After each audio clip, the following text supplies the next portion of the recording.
dans les assemblées. Et de plus en plus, nous allons grandir dans cette présence de Dieu.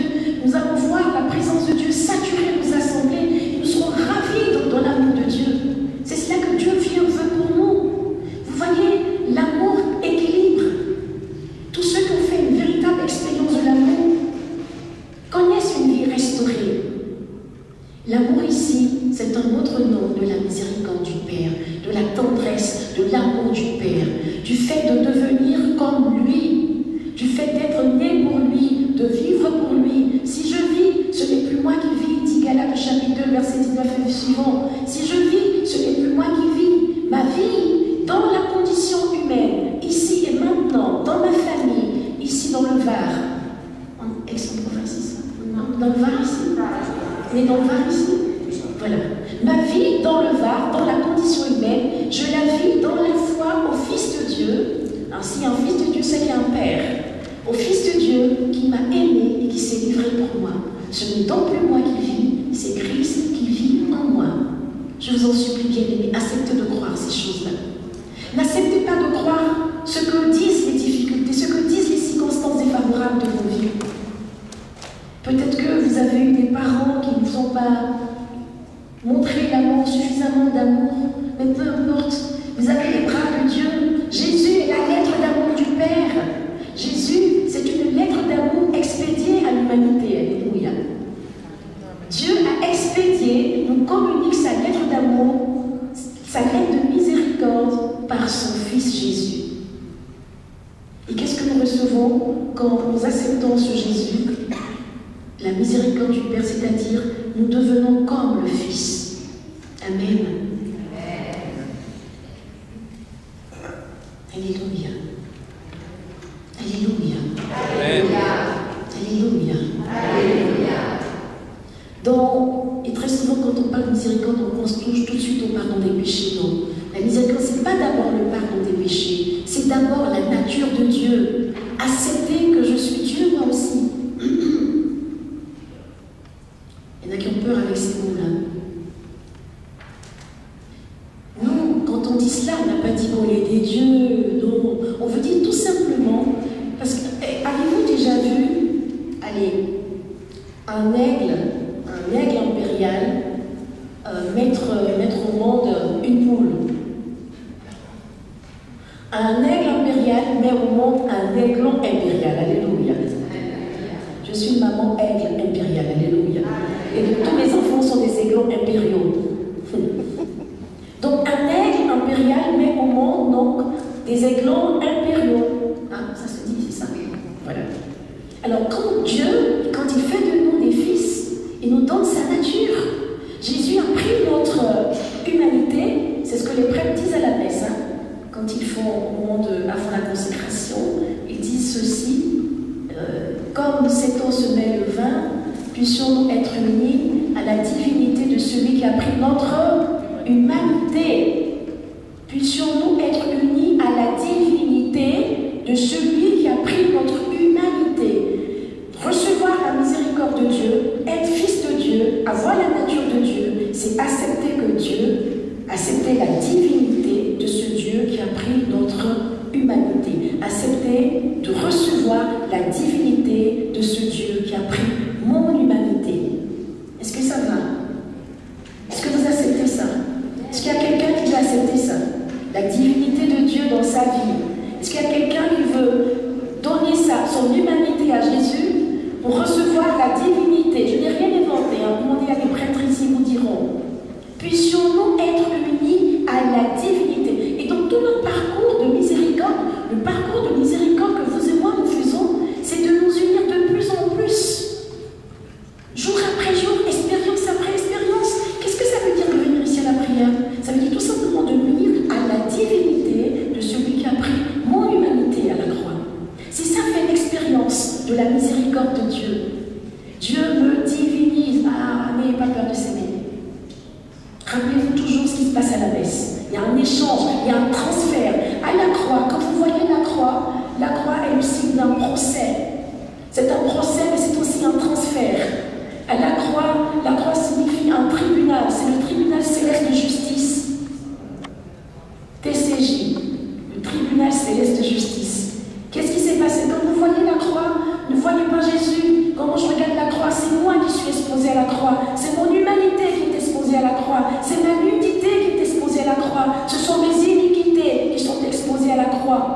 La croix, il a pris mon humanité, il a pris mon péché, passé, présent et à venir. C'est cela le sens de la croix, mes bien-aimés.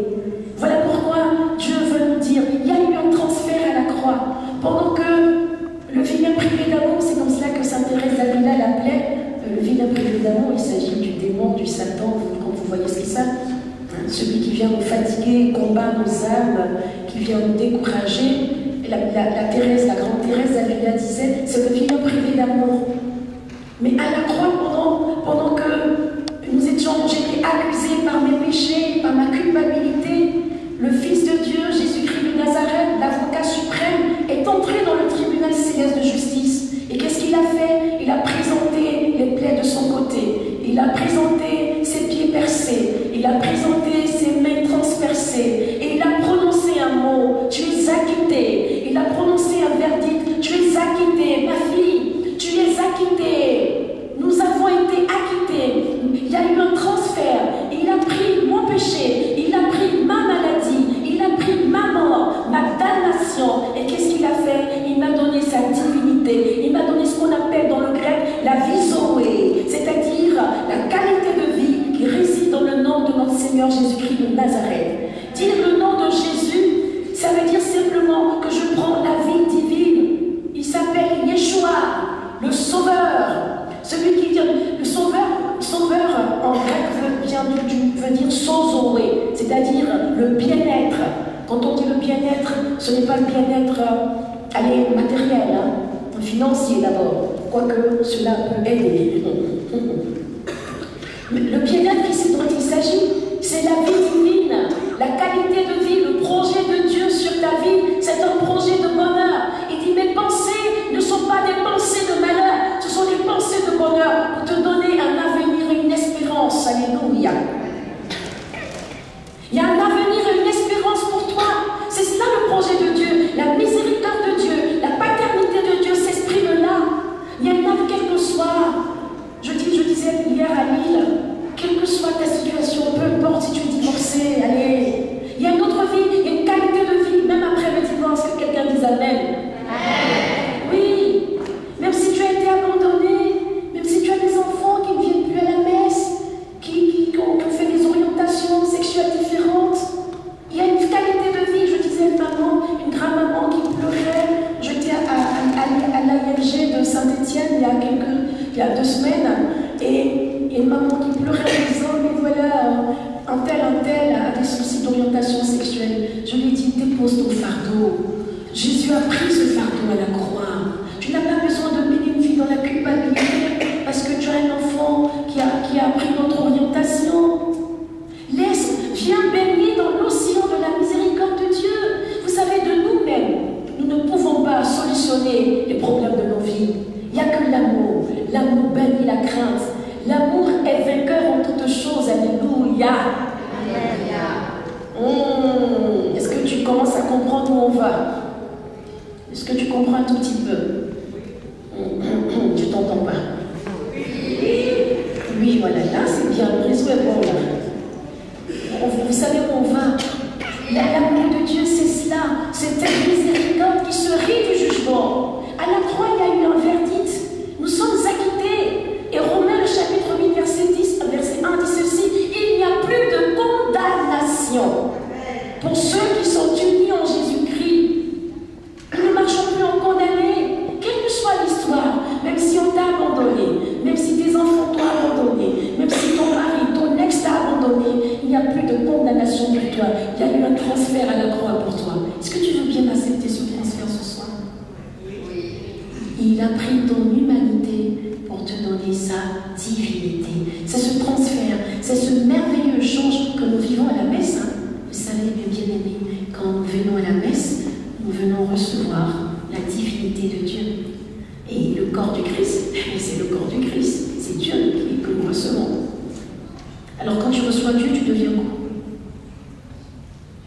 Tu deviens qui quand tu reçois Dieu? Tu deviens lui-même. Saint Augustin avait coutume de dire: devenez ce que vous mangez. Devenez ce que vous mangez. Au lieu de dire le corps du Christ, quand il donnait la communion, il disait: deviens ce que tu consommes. C'est-à-dire Christ. C'est pour cela qu'on nous appelle chrétiens. chrétiens. En fait, on ne s'appelle pas chrétien à cause d'une doctrine. On s'appelle chrétien parce que nous sommes des petits Christ, d'autres Christ. Vous comprenez? C'est ça la miséricorde de Dieu. Le deuxième point, je vais m'arrêter, c'est la maternité de Dieu. Dans le mot Haïmin en hébreu, qui parle de miséricorde, il y a un aspect des entrailles, c'est-à-dire de l'utérus, de la matrice.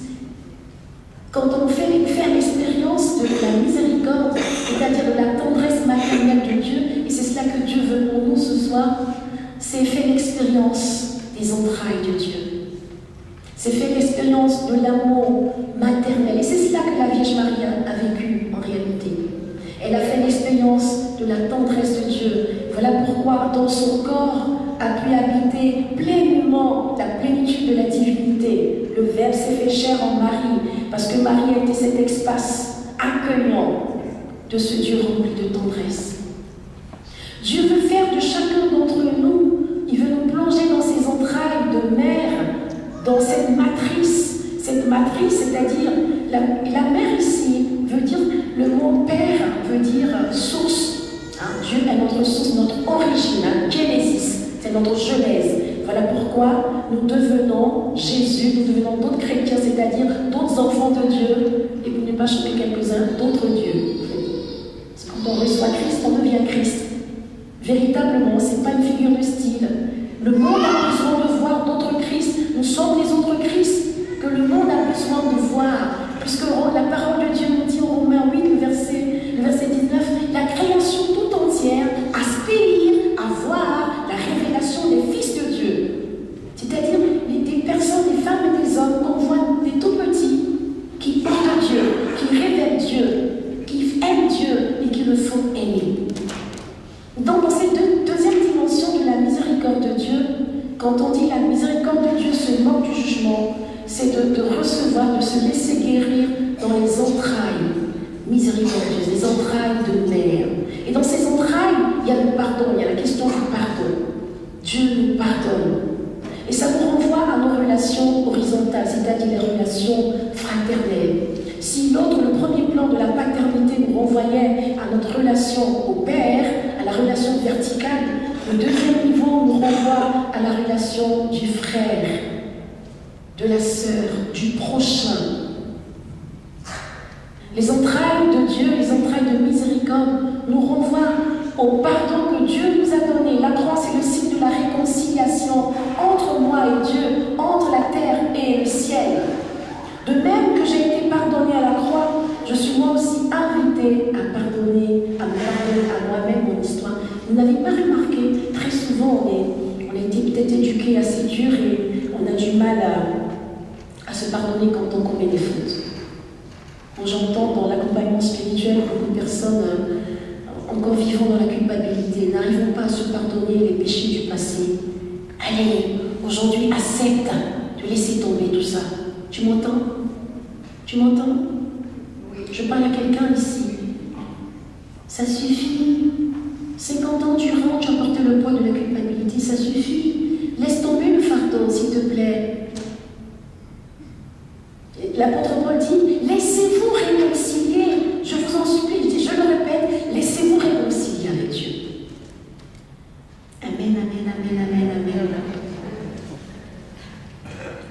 Les entrailles de Dieu, être miséricordieux comme Dieu, c'est-à-dire cette relation avec nos frères, c'est-à-dire accepter, moi je dis toujours, c'est vrai, si on n'a pas su faire l'expérience de l'amour dans la famille ou dans une vie de couple, ça ne veut pas dire que je ne saurais plus faire jamais une expérience d'amour. Hier, nous étions dans une assemblée prophétique et Dieu touchait une maman. Cette maman est mère de 2 enfants, elle était abandonnée, donc elle a vécu toute seule en élevant ses enfants, elle a une histoire assez dure. Et pendant que nous étions en train de prier, le Seigneur montrait cette maman complètement habillée comme dans une robe de mariée, toute étincelante, toute brillante de gloire. Et le Seigneur lui disait, je désire faire de toi mon épouse. Et en fait, le Seigneur disait, même si tu ne seras pas une religieuse, parce que l'homme avec qui elle vivait est déjà décédé, donc elle se garde, elle ne peut se marier, tout ça, elle est en accord avec tout ça. Mais celui-là a pleine consécration à lui servir là où il est, pas apporter un habit religieux, mais quelle que soit ta vie, Dieu veut de ta vie, tu es aimé de Dieu, Dieu veut de ton don, le don de ta vie n'est pas gâchée. Amen. Tu as encore de la valeur, tu as du prix aux yeux de Dieu. Alléluia. Être miséricordieux, c'est se savoir aimer de tellement que Dieu nous ressource, nous donne une vie nouvelle, il nous donne une vie qui nous renouvelle. Le pardon, par le pardon reçu, par le pardon donné, Dieu nous renouvelle sans cesse. Et le livre des Lamentations dit, l'amour de Dieu n'est pas épuisé, sa compassion ou ses compassions chaque matin se renouvellent. J'aime bien parce que quand j'étais encore étudiante à l'UNE, j'étais toute seule, j'avais pas de communauté à cette époque-là, donc j'allais à la prière dans un monastère de bénédictine. Il y avait une antienne du psaume, une psaume du matin qui disait « L'amour de Dieu n'est pas épuisé, sa compassion chaque matin se renouvelle. » Quelqu'un peut chanter avec moi. L'amour de Dieu n'est pas épuisé, sa compassion chaque matin se renouvelle. Encore. L'amour de Dieu n'est pas épuisé, sa compassion chaque matin se renouvelle.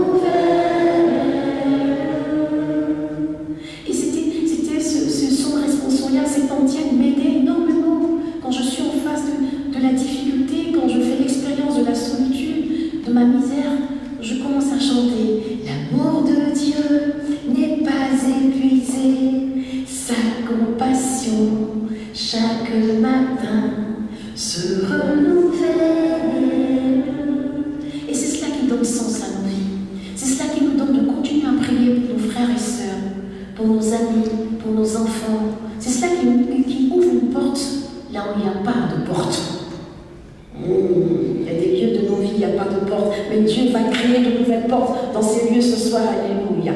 Parce que vous auriez accepté de croire. C'est Dieu qui ouvre les portes. Il ouvre un chemin là où il n'y avait pas de chemin. Et dans ton cœur ce soir, tous les lieux de tristesse, d'abattement, de découragement, d'abandon, de tristesse, Dieu veut ouvrir un nouveau chemin. Il veut ouvrir de nouvelles portes pour que tu sortes dans les portes de miséricorde. Parce que Dieu veut t'utiliser pour que toi aussi, tu sois miséricorde. Signe de miséricorde dans ta famille. Nous étions en pèlerinage à Fatima au mois d'octobre avec un groupe que j'accompagnais. Et je donnais un enseignement à ce groupe. Et je parlais de miséricorde et du pardon donné reçu. Il y avait un prêtre aussi qui accompagnait. Nous étions deux accompagnateurs avec le prêtre. Et j'ai été fort étonnée et émerveillée de l'humilité de ce prêtre. Le soir, parce que nous avions des temps de partage, et le prêtre nous a partagé, il a dit, « Sœur Judith Myriam, quand vous avez parlé de pardon donné reçu, ça m'a tellement touchée. J'ai été ce même soir appeler mon petit frère avec qui je ne parlais plus. En fait, de quoi s'agissait-il? Il avait un petit frère qu'il avait coutume de conseiller, de donner des conseils. Le petit frère était très entêté, il n'écoutait pas. Et de telle sorte, à telle enseigne qu'ils se sont embrouillés, ils ne s'appelaient plus. Et quand j'ai donné cette parole de miséricorde de la part du Seigneur, il était touché au plus profond de lui-même. Et qu'est-ce qu'il a fait? Il a aussitôt appelé. Quand il a appelé, c'est un prêtre, je ne parle pas d'un prêtre. Il a appelé son petit frère, il lui a dit ceci. Et son petit frère était heureux d'entendre son grand frère. Il dit, mais qu'est-ce que tu m'as manqué? Qu'est-ce que tu m'as manqué? Je suis content que, c'est vrai, tellement, comme ce sont les Africains, mon grand frère, je vis à Bruxelles, hein, donc à Bruxelles, il y a une forte communauté de Congolais, des gens d'origine congolaise. Donc on dit grand frère, on dit yaya. Il dit, mais c'est toi mon yaya, c'est toi mon grand frère, et c'est toi qui m'appelles. Je suis touchée. La miséricorde se rit du jugement. Quand on était remplis du jugement, on ne regarde plus son titre, on ne regarde plus ce qu'on a raison ou pas. On donne l'amour, on communique la vie, on chasse la mort, on envoie la lumière. on repousse les ténèbres en libérant les autres. Et il avait ainsi libéré son petit frère. Ce soir, voici de telles attitudes. Dieu se moque du jugement quand nous devenons des êtres miséricordieux. Amen. Je vous invite, si vous êtes d'accord, bien entendu, nous allons baisser la tête et demander au Saint-Esprit d'ensemencer profondément ces paroles dans notre cœur. Nous allons mettre la main sur notre cœur, prenez l'attitude que vous voulez, prenez un tout petit temps de silence dans votre cœur pour demander à Dieu que nous ne soyons pas des auditeurs passifs de la parole, mais des auditeurs productifs de la parole. Et si vous êtes d'accord, vous allez, en exposant vos vies, regarder vos situations de vie, les situations de vie où vous n'arrivez pas à vous pardonner vous-même. Comprenez et acceptez et croyez ce soir que l'heure de la miséricorde pour vous a sonné. C'est le temps de lâcher ce fardeau. Regardez aussi, laissez le Saint-Esprit scanner vos relations difficiles, compliquées avec les petits-enfants, avec les enfants, avec le père, la mère, avec votre ex, votre situation de divorce qui vous a marqué, qui vous a indexé socialement, qui vous a blessé. Acceptez et croyez ce soir qu'il y a une autre vie est possible pour vous, une qualité de vie de joie. Et si vous êtes bien sûr d'accord avec moi, vous allez faire cette prière après moi, à haute et intelligible voix. Seigneur Jésus, j'ai entendu ta parole. Ta parole est la vérité. Ta parole est une lumière sur ma route. Une lampe sur mon sentier. Je la serre dans mon cœur. Que ta parole produise en moi la vie. Que ta parole libère en moi tout ce qui est mal. Tout ce qui me fait mal. Tout ce qui est fardeau. Au nom de Jésus. Par la puissance de l'Esprit Saint. Dans la douceur de l'Esprit Saint. Seigneur Jésus, opère mon cœur. Fais un transfert dans mon cœur. Mets ta divinité. Prends mon humanité. Restaure-moi. Stabilise-moi par ta miséricorde. Guéris-moi. Guéris mon histoire. Réécris mon histoire. Pour que moi aussi, je sois un signe de ta miséricorde. Au nom de Jésus. Amen. Nous avons ainsi donné notre consentement à Dieu. Est-ce que si nous le voulons bien, nous pouvons nous tenir debout? Ou s'il y en a qui ne peuvent pas se tenir debout, s'il y en a qui ne peuvent pas se tenir debout, vous restez comme vous êtes. Et s'il y en a qui peuvent, rester, vous pouvez tenir debout. Nous allons, qu'est-ce qui va se passer là maintenant? Nous allons donner notre consentement à Dieu. Nous allons tout simplement demander à Dieu de venir. Il est vivant encore aujourd'hui. Il guérit nos situations de vie. Il n'est pas resté dans le tombeau. Il est sorti du tombeau. Il est vivant, il est parmi nous. Alors, comme des tout petits enfants, moi je parcours les nations et je suis témoin de ce Dieu qui rachète les vies, qui guérit les vies, qui ouvre des chemins là où il n'y avait pas de chemin. Ce soir encore, je suis la petite fusée de Dieu. Alléluia. J'ai coutume de Dieu, j'ai coutume de donner cette histoire, cette anecdote de la NASA. La NASA américaine avait des soucis. Ils avaient envoyé un satellite en orbite. Et le satellite n'arrivait pas à donner les informations sur la Terre. Et donc, ils avaient des difficultés. Ils avaient donc emmené le satellite en perte. Et donc, il fallait trouver une solution. Et ils ont créé une petite fusée qui est allée dans l'espace et qui a reparamétré, reconfiguré le satellite. Et le satellite a pu donner les informations à la Terre.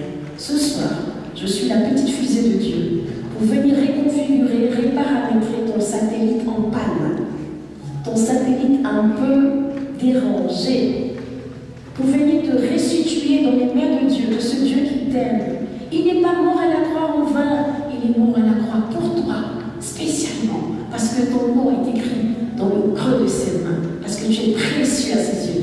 Il n'y a pas que les frères, il n'y a pas que les sœurs. Toi, lui, toi, tu es précieux à ses yeux. Alors, Jésus va venir. Alors, s'il te plaît, pendant que tu adores, expose ta vie, ose dire quelque chose. Ose lui dire, voilà, ça, cette partie-ci, oui, je veux bien te l'exposer. Cette partie qui me fait mal, qui me préoccupe, que ce soit la santé, que ce soit les petits-enfants, que ce soit la situation de travail, que ce soit les problèmes entre les frères, les problèmes de succession, l'héritage, les difficultés professionnelles, difficultés financières. Osons exposer ces choses à notre papa. Amen.